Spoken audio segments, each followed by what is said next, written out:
자, 전문가님, 시장 전략도 말씀해 주세요.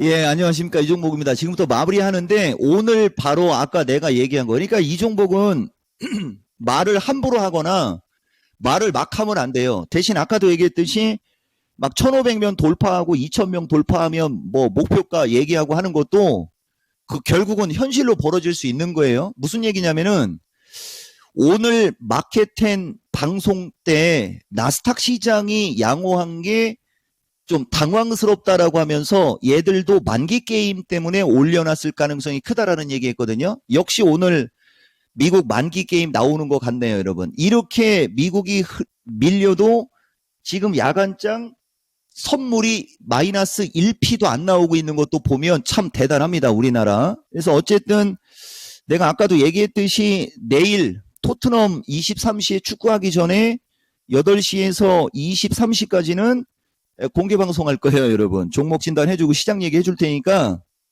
내일 잘 참고하고 부족한 부분은 오늘 여러분들한테 다음 주 시장 전략을 말씀드리도록 하겠습니다. 아차, 시간 관계상 아니야, 그래도 이걸 먼저 얘기하고 갈게요. 중요한 코멘트만 먼저 말씀드립니다. 변곡점에서 반도체가 시장을 이끌어줬다. 그리고 오늘은 2차 전지까지 확산됐다. 지난주 초강세, 인공지능, 로봇, 자율주행 등은 주초까지 강세를 주고 지금 조정 중에 있다.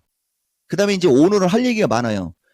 포스코 홀딩스가 강한 반등을 줬고 삼성전자, 하이닉스는 여전히 견조하고 LG전자, 삼성전기가 먼저 빠진 IT 쪽이거든요. 반등을 시도하고 있고요. 이거예요. 2차 전지 기반형 거래소 대형주. 이게 LG화학, LG이노베이션, 삼성 SDI 이런 종목이거든요. 그쪽은 아직 추세가 약합니다. 얘들이 추세가 약한 것이 에코프로 BM, 포스코 퓨처 쪽이 약한 것과도 일맥상통할 수도 있고 에코프로 BM, 포스코 퓨처가 시장에서 주도주의 역할을 못하는 것 때문에 이쪽이 약할 수도 있어요. 이쪽은 공생입니다, 여러분. 같이 움직인다고 봐야 돼요. 이게 지금 이번 주 시장의 특징인 거예요. 그러면 다음 주 시장 전략을 이야기를 할 때 핵심적인 거를 이야기해 주면 이 내용만 종합해도 제약주는 아까도 얘기했듯이 나는 제약주를 나쁘게 얘기하는 게 거의 없었잖아요, 여러분. 그죠? 제약주는 선별적으로 좋으니까 꼭 선별하셔야 돼요. 아무거나 하시면 안 됩니다, 제약주. 그래서 어쨌든 반도체가 시장의 중심에 있는 거고 거기에는 그 장비주들 인공지능 기반형들이 강하게 움직일 때 시세가 못 났던 그쪽이 강한 거고 2차 전지 쪽은 반등 타진 중에 있는 거예요. 그러니까 2차 전지는 본격적인 반등이 아직 안 나온 겁니다.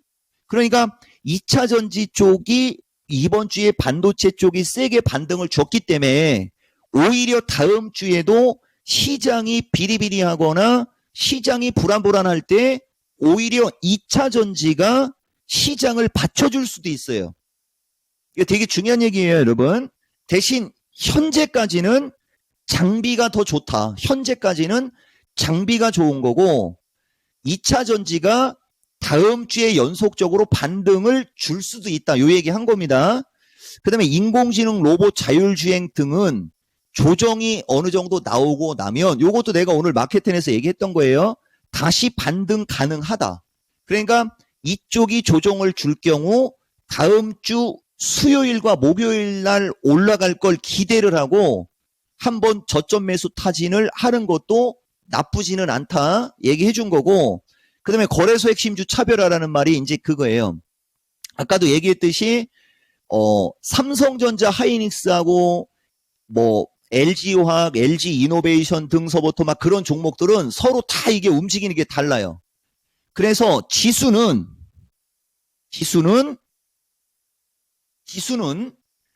거래소 핵심주 및 시가상위 2차 전지 거래소 핵심주란 얘기는 삼성전자, 하이닉스, LG전자, 삼성전기 등 이런 거 플러스 시가상위 2차 전지, LG엔솔, LG화학, 삼성 SDI 막 그런 걸 얘기하는 거예요. 그쪽이 지고 있고 얘들의 지금 시세가 약하다고 그랬지 않습니까?